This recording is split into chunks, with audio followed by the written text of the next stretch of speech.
Right, morning people, or afternoon, whatever time you're watching this. So, my blog post, I thought it'd be a really good idea, as sort of came to the end of a program recently, both Josh and I. Mine more mixed, and Josh, due to various reasons, absolutely stuck to his program. I think it was 3 months in total.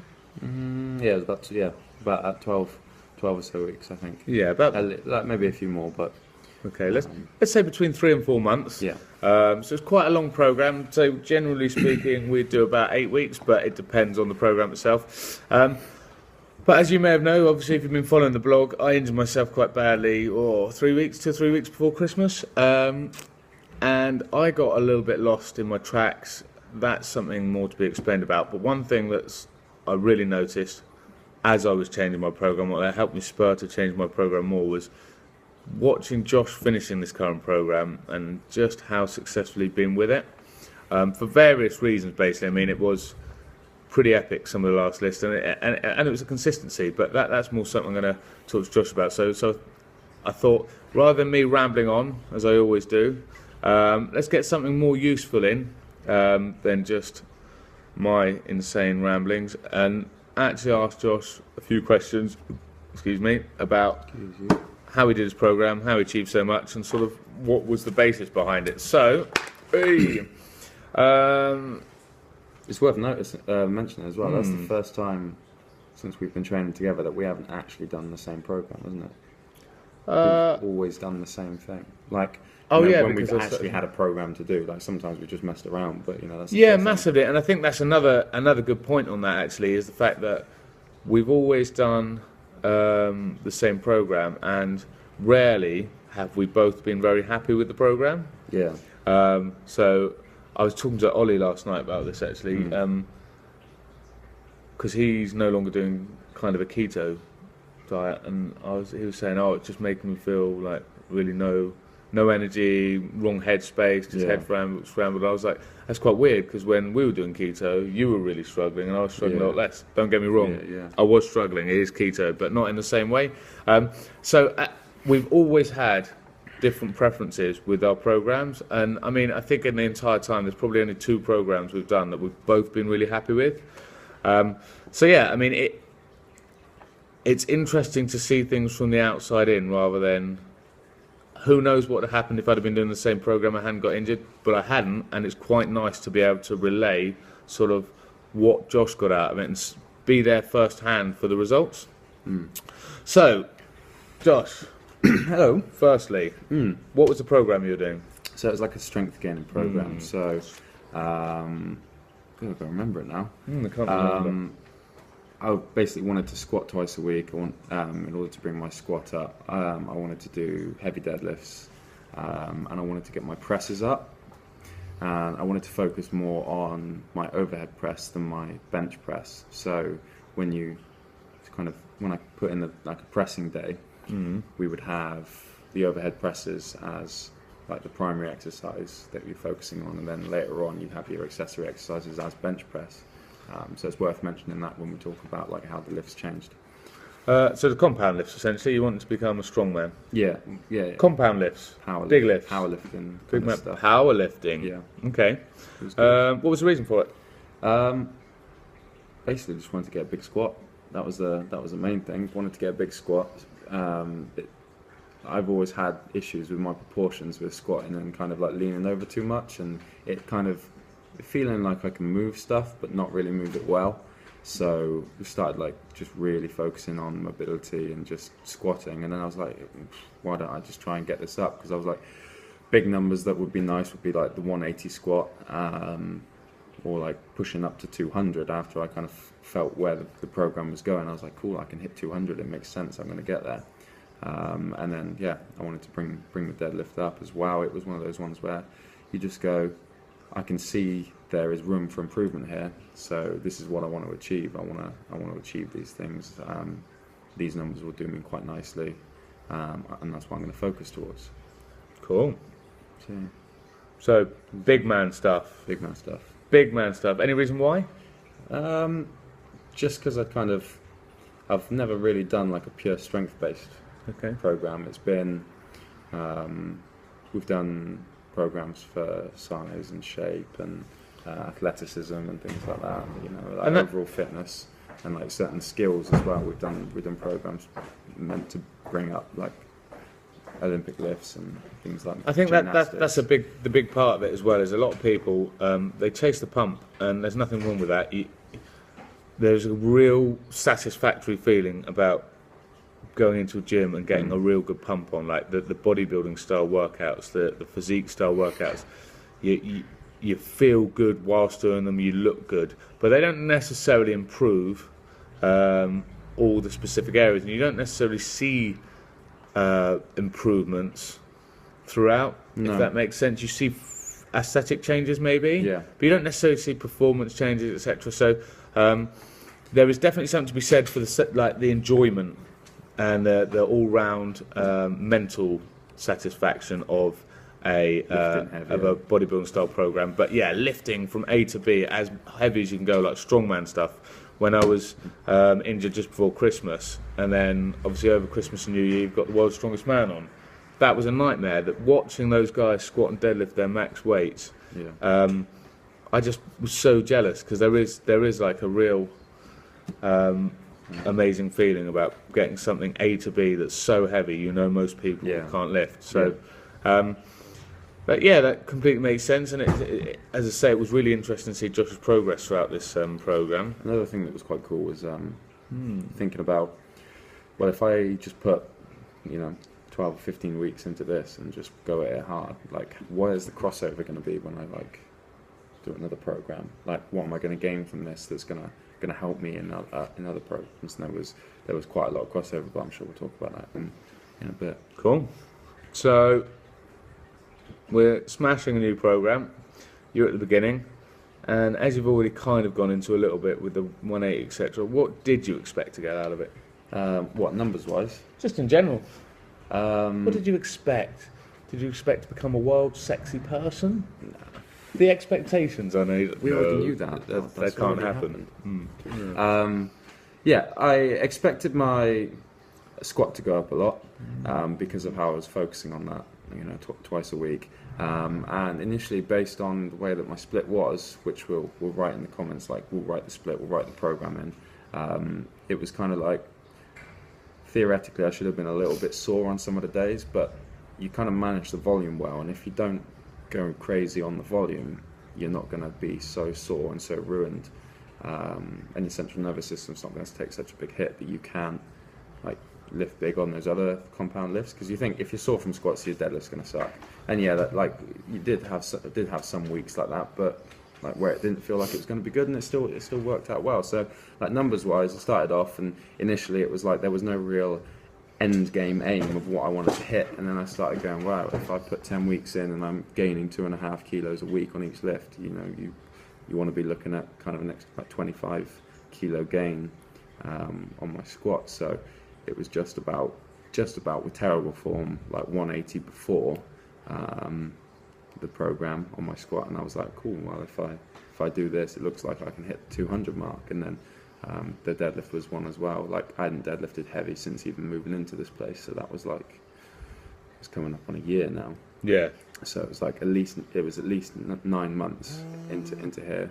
We hadn't deadlifted heavy, and I was like, well, it kind of sucks again now. I'm struggling to move 200 off the floor, but that comes back quickly, and I've lifted like 220 quite easily before that. So it was like, cool, my deadlift should go up to maybe 240. What did you do in Pure Gym? It was 230, but they got a weird floor in Pure Gym. Like, you kind of sink into it. So it's like, I don't really... Yeah. I mean, I count it, but it's one of those ones where you kind of know it's not the same, almost. I think it's almost harder on that floor. Maybe, yeah. Because you don't have that traction, you don't have Yeah. that pull. But yeah, as I say, 9 months. And then my press, shoulders kind of, for me especially, 20 always kilos, suck a little bit. So the it bar. was like, You yeah. need me to spot you for the bar initially. It's like, can I add? Let's add some weight to the press. You might expect to put half of the weight on your press as you do on your squat. So I would have been quite happy with 10 or so kilos on that. And then bench was one of those ones I wasn't really tracking. At the end of the program, I just tested it anyway, and it had gone up by about 15 kilos. 120, 135. Yeah, which was quite nice. Yeah, without really focusing on it. I was like, what if I'd have done the whole program and done bench as the primary movement? and focused like the system I was using to push my press up on bench, and where Not would press that, ups. where that ended up? Yeah, Bench press. bench press. Yeah. You're I see where you're confusing them. You're not confused, are you? I'm a little bit confused. No, not you. Them. Them. Yeah. Oh, Next yeah. question. Next question. Okay, so out of everything you did, what surprised you most? I've got an image in my head of something quite funny, but what surprised you most at the whole program? If somebody had told me before doing the program that I would have lifted a new heavy weight every single week for like a consistent, I must have been consistent over like my longest consistent period was 8 weeks of hitting a new number each week, I think, or it might have been 7 weeks. Yeah, no. If we're not taking every single lift, then you Yeah. definitely hit a new number Yeah. without fail. A Yeah, new number every week, new lift, and it made you go into the workout feeling so Excited. strong because you'd hit that new number, and you're not hitting like a true max because you've just hit that, and it's not something you've had to try multiple times for. So you go in and you do it. You work up, you warm up, and then you hit your new number, and then it was like, cool, well that's that done. Let's put that aside, and then you do your accessory stuff that's gonna help your strength go up. And then if you go into your next week's workout thinking, well last week I did that and it was easy then, and I could have done this weight last week, you go, well I'll hit it this week as well. So you just consistently hit new lifts and you just feel like unstoppable. It was brilliant. That was probably like the best So that part was a of it. surprise you, is the Yeah, fact it really that you were surprised able me. to hit new numbers Stay every week consistent in, for week so out. long. Yeah. Yeah. Okay, cool. Absolutely. Just very quickly, we want to just summarise what you achieved over those. Summarise. What was it? My squat went up to 200. I took a 200 kilo squat. Which Going was- back to that last thing, what surprised you most? Okay, so what surprised Josh was the yeah. the consistency and hitting new numbers week on week without really having to try it. Just happened naturally. What surprised him most was doing the 200 squat. Now, for all of you lot, if you watch the video of Josh, go onto the Synergy page. If you watch the video of Josh when he does that low bar squat, 200 kilos, he gets up and looks around because it was so easy. Yeah. He almost assumed someone helped him with it. Yeah. It's a funny video. If you want to see surprise, is that face at the end of the 200 kilo squat. It's like, I thought someone punked me. or put foam plates on the bar. It looked really easy. Okay, so that's my moment of his surprise. Yeah. So back to your numbers. 200 kilo squat. My deadlift was 237, which I was really sad with because I wanted 240. But it was okay, just I got the bad, squat. That was the big one. And then my overhead press was 90 kilos, and my bench went up to 135. So across the board, like, it's quite a nice ratio. I feel like my press and my two presses should be a bit higher in relation to where my squat and my deadlift are. But we'll see in the future if that kind of evens out just a little bit more. And weight wise, Weight wise, my weight went from like 91. 90. was it 91? Yeah, it was low 90s. It was like 91, 92. Coulee and Canard. And then when I finished the program, I was 102, and then it was 102, and then 103 and a half. and then after the weekend after I finished the program, I was 103 and a half, or 103.8 or something like that. So yeah, I had a big weekend because I was like, now I'm 12 kilo gains, yeah, all strength. Ugh. strength gains, but not fat.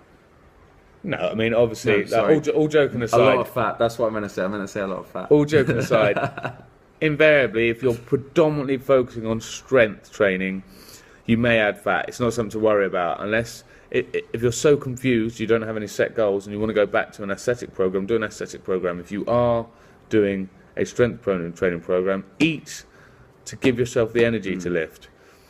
Ensure that you're recovering. Eat to recover. Okay, don't worry too much about fat. That being said, that's no excuse to eat Domino's every day. Josh stayed quite strict with his nutrition. He didn't stuff his face full of rubbish, but he was more lenient, and he certainly ate more to fuel the workouts and to feed the recovery. I was actually like 94, wasn't I? I was 94. Yeah, sorry, 94 kilos to start, and then 94. so yeah, like nine over the course of the program. 9.5. Yeah. Let's not add that 9.5. Okay, right. Let's cap this off with one last question. Okay, and that's like, so you obviously did really well. Personally, as I say, like, I cannot. If you're still watching at this point, nearly 15 minutes in, It was a real kick up the arse for me. After injuring myself, I didn't even realise I was doing it, but because I couldn't really do what I wanted to, I just drifted. I was just in the gym and I was doing stuff that I thought was beneficial, but there was no real goals, no real targets. And it was the last couple of weeks of Josh doing this training program that I suddenly sort of was like, fuck, he's hit all these targets and he's smashing some big weights and I haven't been able to do anything. And it wasn't the fact I wasn't being able to do what he was doing, it was the fact I hadn't done anything corresponding with my training. This superhero program I'm doing, I suddenly realised I wasn't hitting any of the goals I need to, so I was like, okay, now I need to get back up. And it was a real fire for me. It really lit a fire under my arse. So on that kind of note, if you could give any one bit of advice to this lovely lot with regards to their training currently, it doesn't need to be about a strength training program or anything like that. That was so productive for you. Yeah. What did you take away that you would definitely give people advice on with their training? All right, so this is probably like this is the key. So you're going to have the program written below, but you'll have earned this if you watch this far in the video, because I won't write this in the text bit. You've earned it. But what I found was like most important was the importance of not overreaching, because I could have done more weight each week if I wanted to, but you have to rein that in. If you know if you're in it for the long run, you rein it in, because you go, cool, well I can do 190 kilo squat today. I could probably do 192 today. So if I did 192 today, does that mean I could get 195 next week? Well, it might do, but if you get 190 and you know you could do 192 on that day, then next week you will get 192, because you will have an extra week of all the accessory movements and stuff that's going to help you. Like theoretically, like it makes it more of a sure thing. We have some discussion about this, but we won't go into this. This is about Josh and the success he had. Okay, we definitely don't necessarily 100% agree this is on my that, advice. but so don't overreach, because then you can guarantee you're going to get that lift next week. You're going to go into it feeling so strong in your head.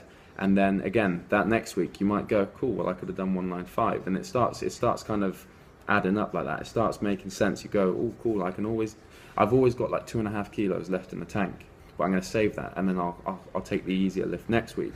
And before you know it, you've had 8 weeks of putting 2.5 kilos on your lift consistently, and it's like, why would I have rushed early on? Like I don't think I failed a lift that I attempted, like a deadlift or a squat. Shoulders are a different story, because they're kind of shoulders and they're a bit more inconsistent. But on a deadlift and squat, I didn't fail a lift for probably 8 weeks.